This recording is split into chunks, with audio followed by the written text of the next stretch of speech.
ایک گاؤں میں ایک اندھا فقیر رہتا تھا۔ لوگ اسے اندھا بابا کہتے تھے۔ اگرچہ وہ دیکھ نہیں سکتا تھا لیکن اس کی باتوں میں اتنی چالاکی تھی کہ بڑے بڑے سیانے بھی حیران رہ جاتے۔ اندھا بابا گاؤں کے بازار میں روزانہ بیٹھ کر بھیک مانگتا۔ اس کے پاس ایک پیالہ ہوتا جس میں لوگ سکے ڈال دیتے۔ ایک دن گاؤں کے دو شرارتی لڑکوں نے فیصلہ کیا کہ وہ اندھے بابا کو بے وقوف بنائیں گے۔ پہلا لڑکا بولا، ہم ایک سکہ اس کے پیالے میں ڈالیں گے اور دوسرا زمین پر گرائیں گے، دیکھتے ہیں کہ یہ اندھا سکہ اٹھاتا بھی ہے یا نہیں۔ انہوں نے ویسا ہی کیا۔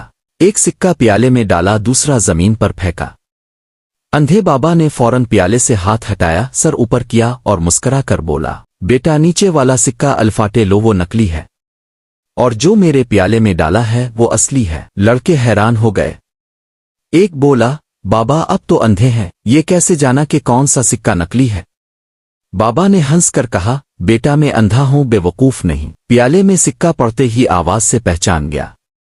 نکلی سکہ ہمیشہ جھنجھناتا ہے اور اصلی دھیرے سے ٹپ ٹپ کرتا ہے جیسے میٹھے بول۔ دوسرا لڑکا چالاکی سے بولا، تو اگر ہم چپکے سے پیسے نکالی آپ کو پتہ بھی نہیں چلے گا۔ اندھا بابا نے فوراً جواب دیا، تم نکالنے کی کوشش کرو، میرا ہاتھ پہلے ہی پیالے پر ہے، اور اگر تم نکال لو تو وہ سکہ تمہاری قسمت کا ہوگا۔ لیکن یاد رکھنا، جو شخص اندھے کو لوٹتا ہے وہ خود زندگی میں اندھا ہو جاتا ہے۔ یہ سن کر دونوں لڑکے شرمندہ ہو گئے اور معافی مانگ کر چلے گئے۔